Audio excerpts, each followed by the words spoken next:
let's go back to 1991. There wasn't a single democratic African country in 1991. Yeah. But over the, in the course of the 27 years since, we have scores of African countries that are democratic by international standards. Now take, for example, South Africa, and then Botswana, and then Namibia, and Ghana, Malawi, Benin. While we have stood where, exactly at the same spot we were in 1991. This is I think this is terrible. Yeah, it is very terrible. Because democracy is advancing in Africa, but not in Ethiopia. And why? And why? I think fundamentally because there's a crisis of leadership.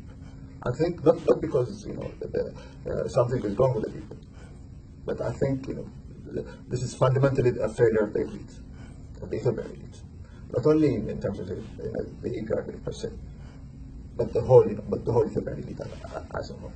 I agree to that point, because even during that time, the most African countries were newly liberated ones. Yeah. We fought for their independence. Yeah. And starting and now they're ahead of us. We're still stuck there, and that's an embarrassment, a national embarrassment, I think.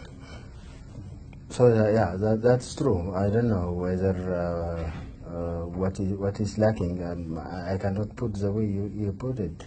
It is mainly the government, not the because when the political landscape is okay, the lion's share belongs to the EPRDF. I agree with that. But I also think the elite, we all have responsibility to bring this country into the democratic era. We all have, but the lion's share, I agree with you. It's the EPRDF that's the stumbling block to democracy in Ethiopia. But we see ourselves in the EPRDF. The EPRDF is a reflection of the white nation. And where exactly is the EPRDF sit the most? It's at the top. It's at the top. I agree. Okay, then, what is the situation the country is in now then? Well, I like the word that you use. And that word is cautiously optimistic. We're in transition. We don't know which way we're headed.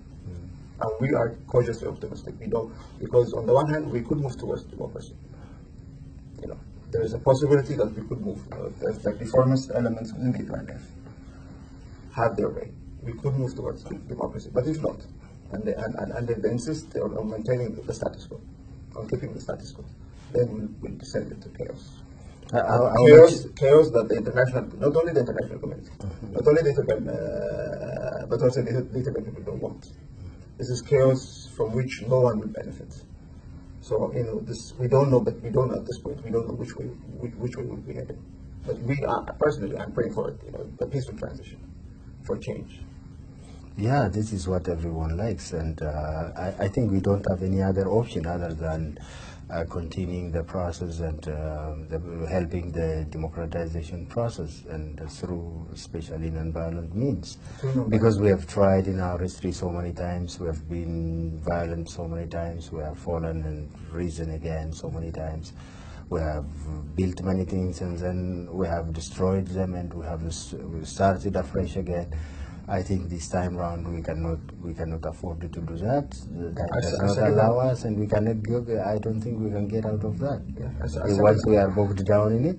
Therefore, I think every one of us must contribute and help those people who are supposedly in the helm of the government and look like reformists. Therefore, I think to make the reform genuine, the process of democratization must be assisted from every corner, including other countries as well. Right. By the way, I second the motion. I second the motion. The point that you made about non-violence being the best way. I second that motion.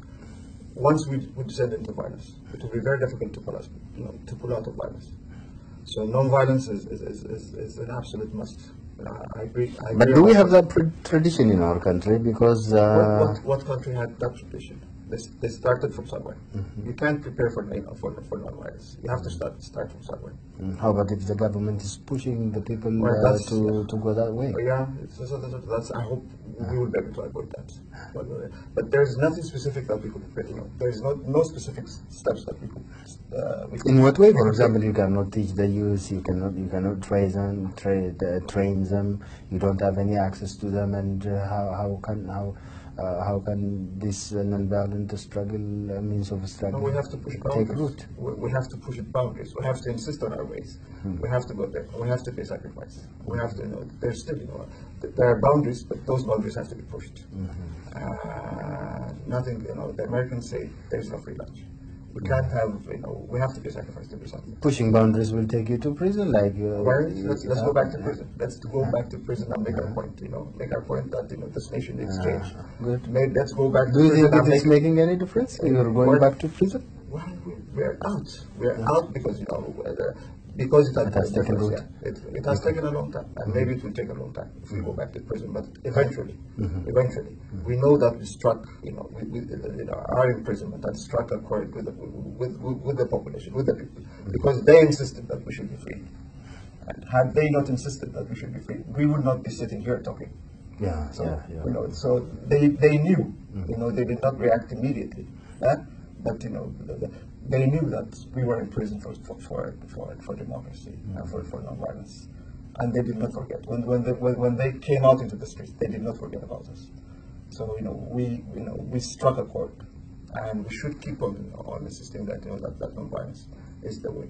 We should keep on insisting that we can change. Just practically now, in reality, in what way can this be realized? Two ways. In what way? Yeah. Two ways. This has been said over and over again, but I shall repeat it, and I know that you know it. First is lifting of the state of emergency. He needs to lift the state of emergency, Dr. Abiy. He has come proclaiming that he wants change. So what we need to do, he ultimately will be measured by his action, not by his words. And he needs to lift the state of emergency. What's the importance of lifting the state of emergency? For example, when the state of emergency was not in place, the country was as undemocratic as it has ever been. And what does it help in its own right, or are we using or to exploit? Do we use the time to do other things, or what does it mean? Well, the state of emergency for people like us who have refused to fear and who are, say, I'm sorry to use the word, but professional dissidents. The state of emergency doesn't make a difference because we continue to speak our minds. True, it is an unjust law, when the unjust laws must be defied. I agree with that. But for the majority of the people, the simple fact that a state of emergency has been declared creates a climate of fear. That's where the difference. That's where the difference is.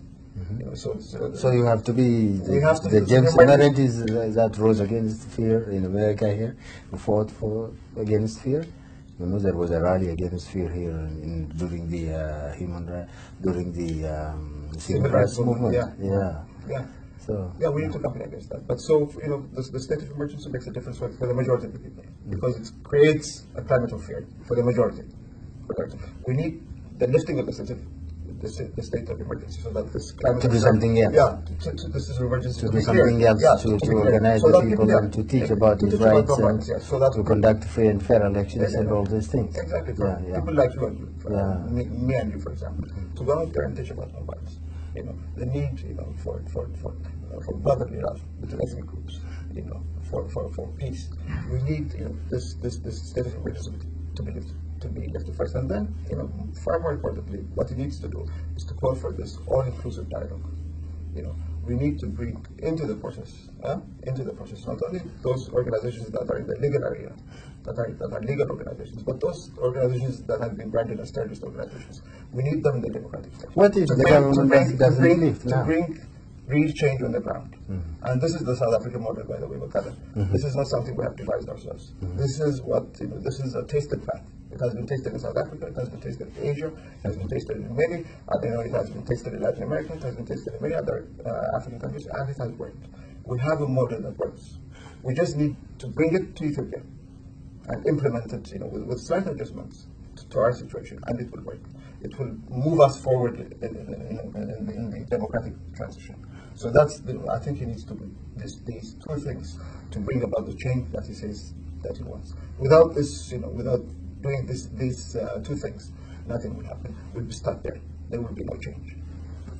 If this doesn't happen, what will happen? We'll continue.